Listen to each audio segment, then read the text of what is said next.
Kobaran api melalap barak 6 pintu di Jalan DI Panjaitan, Kuala Pembuang, Kabupaten Seruyan, Kalimantan Tengah. Api cepat membesar dan menyebar menghanguskan seluruh bangunan beserta barang-barang di dalamnya termasuk sejumlah sepeda motor. Tim pemadam kebakaran bersama aparat Polres Seruyan dibantu warga berusaha memadamkan api agar tidak merembet ke bangunan di sekitarnya. Api kemudian berhasil dipadamkan 1 jam kemudian. Pada saat kejadian kan dari pemadam kita sudah, walaupun yang jadi inti tempat kebakaran, tapi bisa terbendung ke kiri kanan. Kemudian berdasarkan data lalu kita kalkulasi, kita sampaikan bantuan. 1 korban meninggal dunia akibat kebakaran ini karena mengalami kelumpuhan sehingga tidak bisa menyelamatkan diri. Jasad korban kemudian dievakuasi petugas ke Rumah Sakit Kuala Pembuang, Kabupaten Seruyan, Kalimantan Tengah. Sementara penyebab kebakaran masih dalam penyelidikan polisi. Dari Seruyan, Kalimantan Tengah, Ade Sata, iNews melaporkan.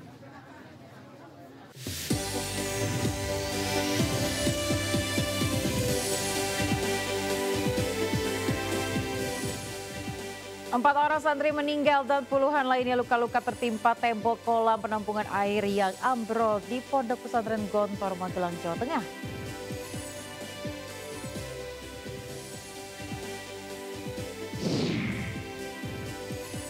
Kasus Bank Jabar Banten, KPK sita motor gede dari mantan Gubernur Jawa Barat Ridwan Kamil.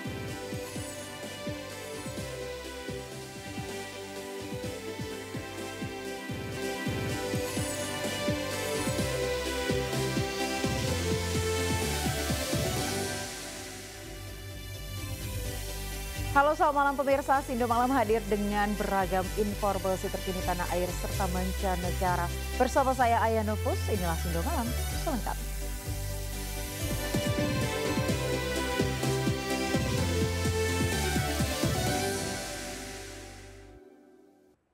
Kita ke informasi pertama pemirsa, 4 orang santri meninggal dunia dan puluhan lainnya luka-luka tertimpa tembok kolam penampungan air yang ambrol di Pondok Pesantren Gontor, Magelang, Jawa Tengah.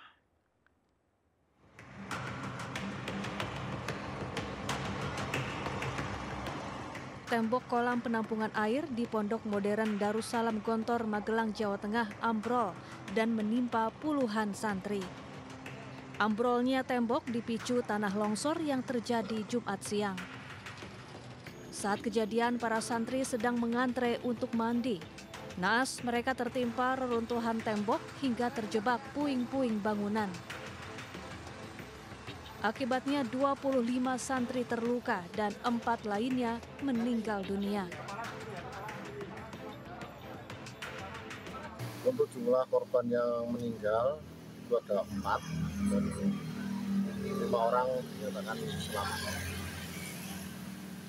Untuk kendala yang kami hadapi karena cukup tebalnya fondasi yang menimpa tembok kamar mandi sehingga cukup mempersulit kami pada saat melakukan evakuasi, dan ditambah dengan adanya ruangan yang sangat sempit sehingga harus ekstra hati-hati karena struktur bangunan juga sangat labil. Evakuasi korban berlangsung hingga 13 jam.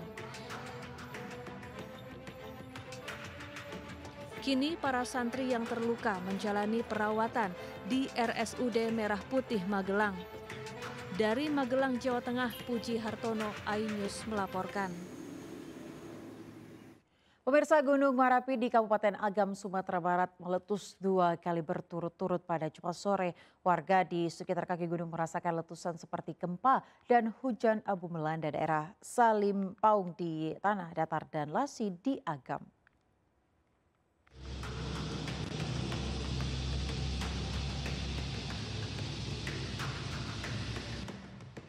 Video amatir merekam detik-detik Gunung Merapi meletus, disertai guncangan gempa Jumat sore.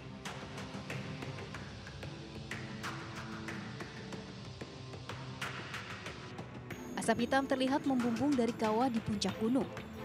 Warga dari stasiun pemancar Pandai Sike mengaku merasakan getaran gempa saat Gunung Merapi meletus.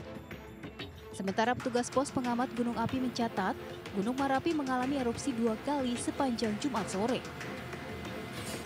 2 kali erupsi ya. Untuk erupsi yang pertama terjadi pada pukul 15.13 waktu Indonesia bagian barat. Erupsi ini terekam pada seismograf dengan amplitude 30,9 mm dengan durasi 40 detik. Kemudian untuk erupsi yang kedua terjadi pada pukul 16.41 waktu Indonesia bagian barat. Erupsi ini juga terekam pada seismograf dengan amplitude 1,2 mm dengan durasi cukup lama 155 detik. Gunung yang terletak di Kabupaten Agam dan Tanah Datar saat ini berstatus waspada atau berada pada level 2 di atas aktif normal. Warga dilarang beraktivitas dalam radius 3 km dari Kawah Fairbank di puncak Gunung Merapi. Warga juga diminta menggunakan masker jika terjadi hujan abu. Dari Bukit Tinggi dan Agam, Sumatera Barat, Wahyu Sikumbang, iNews melaporkan. 3 pria diamankan karena mengancam akan meledakkan kantor Polres Pacitan, Jawa Timur, pemirsa. Dari tangan pelaku, polisi menemukan 1 pistol airsoft gun.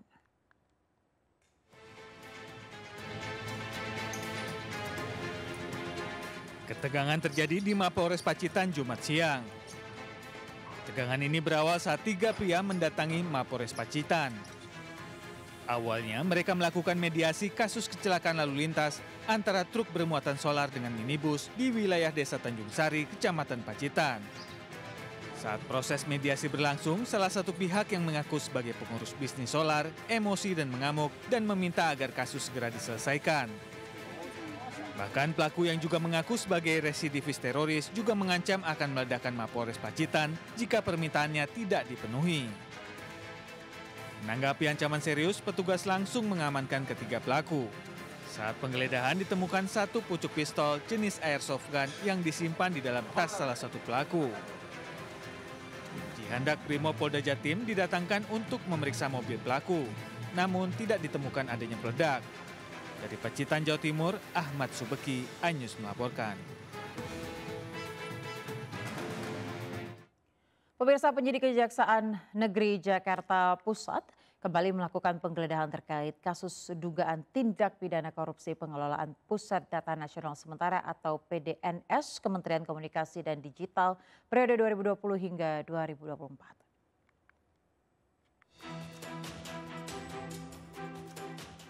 Tim penyidik pada bidang tindak pidana khusus Kejaksaan Negeri Jakarta Pusat kembali melakukan penggeledahan dan penyitaan terkait kasus dugaan tindak pidana korupsi pengadaan barang jasa dan pengelolaan Pusat Data Nasional Sementara atau PDNS pada Kementerian Komunikasi dan Informatika tahun 2020 hingga 2024. Penggeledahan dilakukan di beberapa tempat di Kabupaten Tangerang Selatan, Jakarta Pusat, dan Jakarta Timur.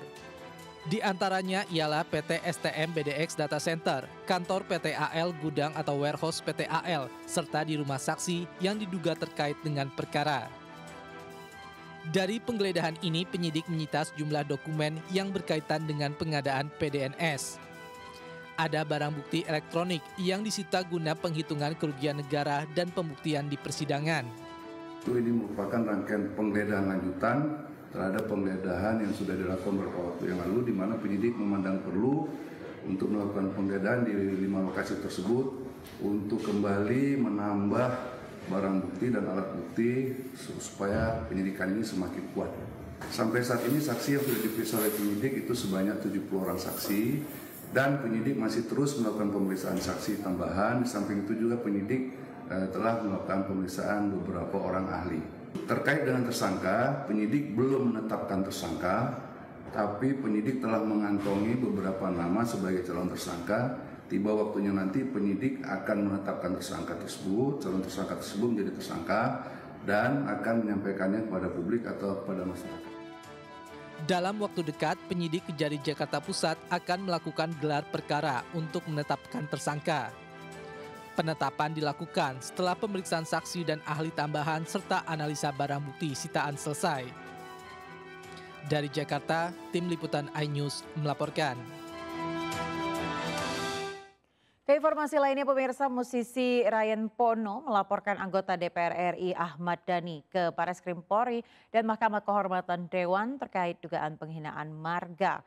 Ryan tak terima Dhani mempelesetkan marga dalam namanya menjadi Ryan Porno.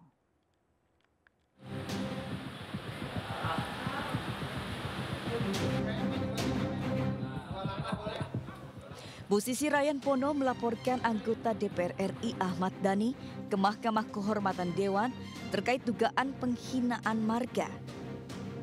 Mantan personel grup band Pasto ini sebelumnya juga telah melaporkan Dhani ke Bareskrim Polri.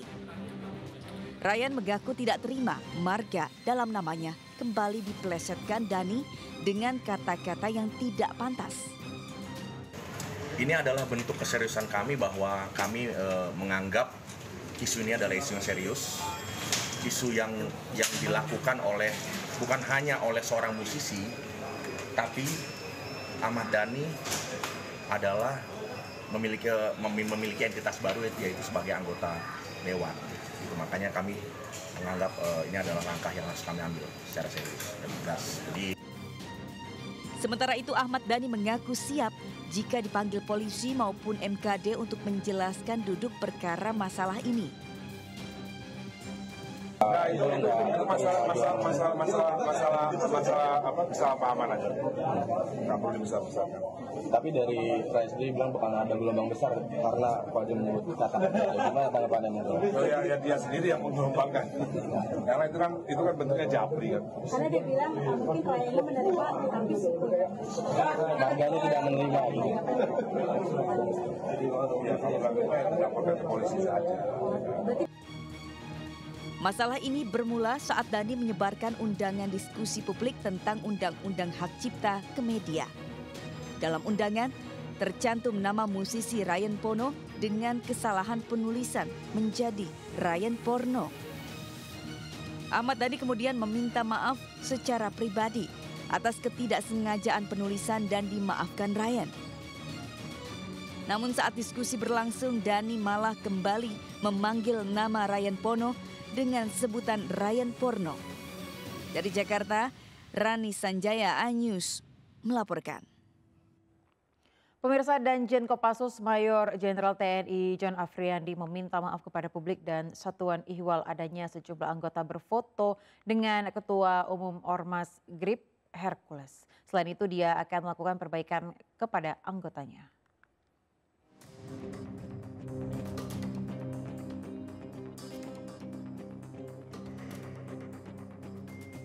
Anggota Kopassus yang berfoto dengan Hercules disebabkan karena ketidaktahuan terhadap perkembangan situasi saat ini.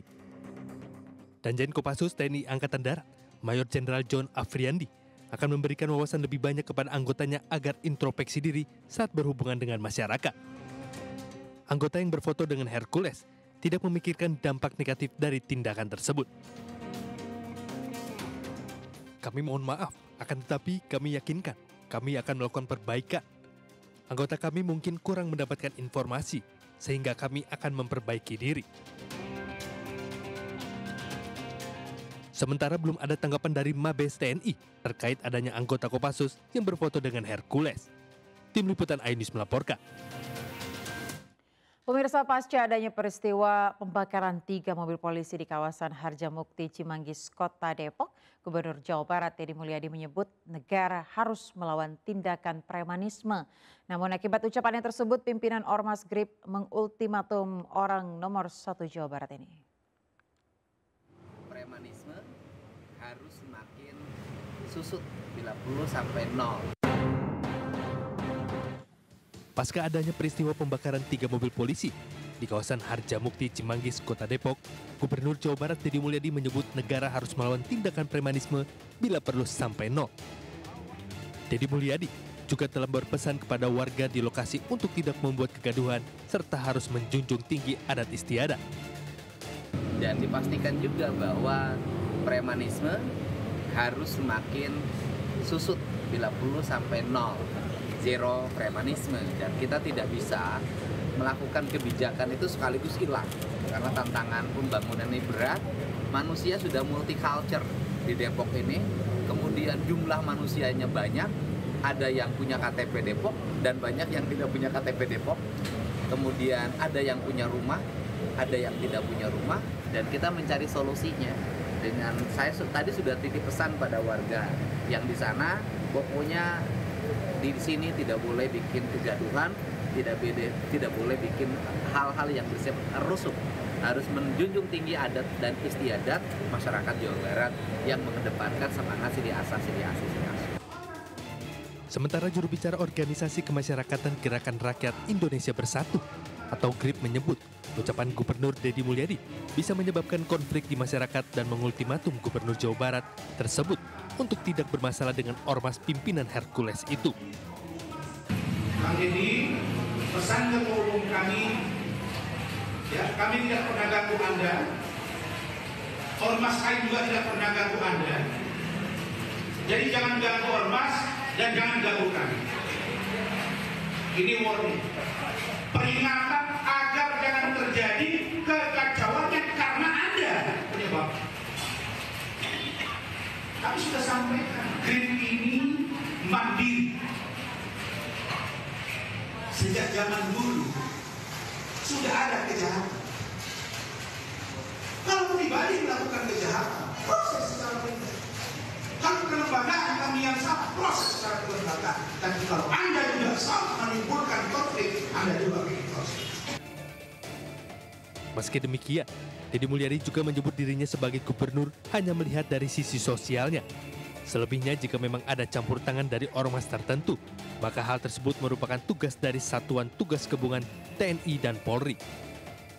Dari Depok, Jawa Barat, Iyung Rizky, iNews melaporkan. Pemirsa, Gubernur Jawa Barat Deddy Mulyadi kembali mencuri perhatian publik. Ia berencana mengatasi persoalan kenakalan remaja dengan menerapkan pola militer seperti yang diterapkan oleh Tiongkok.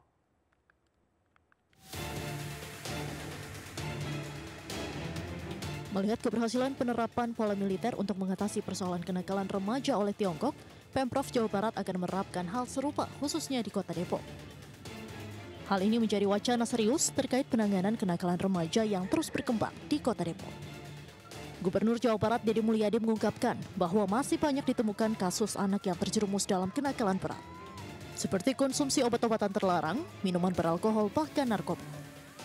Pola militer bukan berarti wajib militer, melainkan pembinaan dengan disiplin dan struktur yang kuat sehingga anak-anak bisa kembali memiliki harapan, disiplin, dan semangat hidup. Nah itu kan diperlukan metodologi, selain metodologi kedokteran, kemudian psikologi, kemudian sosiologi kehidupannya, termasuk juga pola pendekatan militer. Nah kelihatannya kan Tiongkok itu saya lihat melakukan itu, sehingga anak-anaknya penuh harapan, kemudian energik, dan ini adalah masa depan. Dan kalau saya lihat, saya bicara dengan orang tua, itu tepuk tangannya kenceng banget. Artinya memang sudah menjadi keresahan. Enggak, bukan anak-anak di wajah militer, orang tua yang sudah tidak punya kesanggupan untuk mendidik anaknya, karena anaknya nakalnya luar biasa, bisa diserahin ke kita. Gitu loh. Jadi tidak ada unsur pemaksaan, kalau orang tuanya nggak boleh, kita nggak akan. Nantinya pola militer ini tidak akan dilakukan secara paksa. Jika orang tua tidak memberikan izin, maka sang anak tidak akan mengikuti program tersebut. Namun bagi orang tua yang sudah tidak sanggup lagi mengarahkan anak-anaknya, pemerintah Provinsi Jawa Barat siap mengambil alih dan menerapkan pendekatan tersebut sebagai bagian dari solusi. Dari Depok, Jawa Barat, Iyung Rizky, iNews melaporkan. Kasus Bank Jabar Banten, KPK sita motor gede dari mantan Gubernur Jawa Barat Ridwan Kamil. Informasinya usai jeda, tetaplah bersama kami.